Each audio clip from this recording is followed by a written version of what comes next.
दिल्ली में कांग्रेस सदर खड़गे के घर पर मीटिंग हुई है। सोनिया गांधी भी यहां मीटिंग में मौजूद रहे। राज्यसभा उम्मीदवारों पर चर्चा हुई है। राज्यसभा जा सकती हैं सोनिया गांधी, जराये के हवाले से खबर वाज़ेह रहेगी। राज्यसभा चुनाव होने हैं और यहां इस पूरी स्ट्रैटेजी को लेकर, चुनाव को लेकर मल्लिकार्जुन खड़गे के घर पर मीटिंग हुई है। और इस मीटिंग में जिस तरीके से आपको बताएं कि सोनिया गांधी भी मौजूद रही है, खबरें ये भी हैं कि वो भी राज्यसभा जा सकती है। सोनिया गांधी को राज्यसभा भेजा जा सकता है। जराये के हवाले से ये बड़ी खबर आपको बता रहे हैं। सोनिया गांधी भी मौजूद थी इस मीटिंग में। राज्यसभा उम्मीदवारों पर चर्चा हुई है। सोनिया गांधी को राज्यसभा भेजने की तैयारी, जराये के हवाले से खबर। तो राम शिंदे हमारे नुमाइंदे हमारे साथ फोन लाइन पर मौजूद है, उनका रुख करते हैं मजीद अपडेट के लिए। राम शिंदे, मल्लिकार्जुन खड़गे के घर पर, उनकी रिहायश गाह पर जो मीटिंग हुई है उसका मौजू क्या रहा? सोनिया गांधी को लेकर जो खबरें गर्दिश कर रही हैं वो कितनी सही है?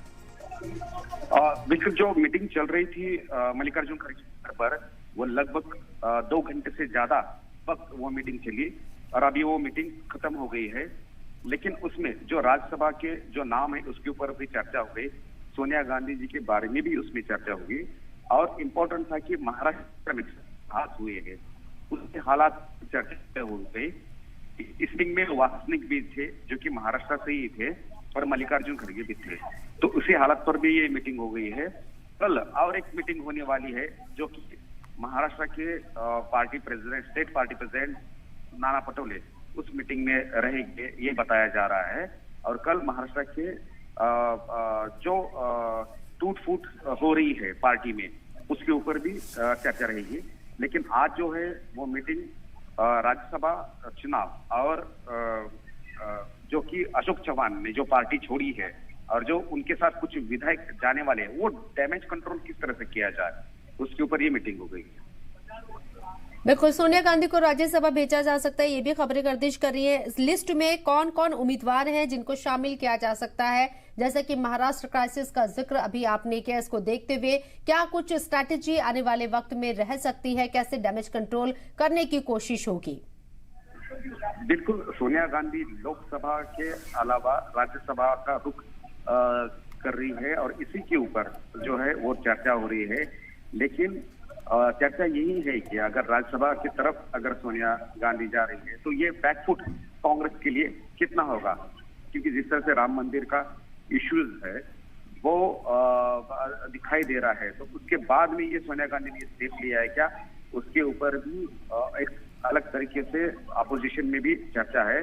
दूसरी बात की कुछ नाम भी आ रहे हैं, तो कांग्रेस की तरफ से महाराष्ट्र से किसका नाम दिया जाए।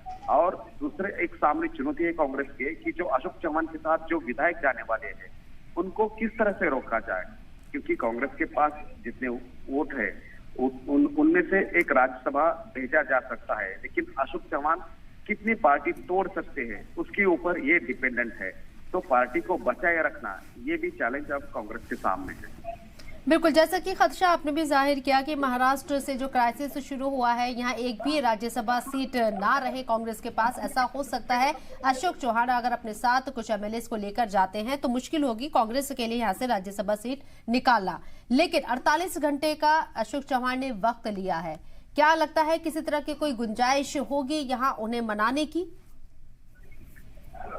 अशोक चौहान ने पहले ही जो पार्टी का जो प्राइमरी मेंबरशिप होती है उसका रेजिग्नेशन दिया है, तो उसके बाद अब अशोक चौहान और फिर से मुड़ेंगे ऐसा नहीं लग रहा है, क्योंकि उनका अब अशोक चौहान जो है अपने एमएलए को इकट्ठा करने का काम जो है वो शुरू किया है उन्होंने। लगभग जहां तक 11 से 12 एमएलए उनके साथ होने का ये दावा है, और अगर 11 से 12 एमएलए अगर उनके साथ है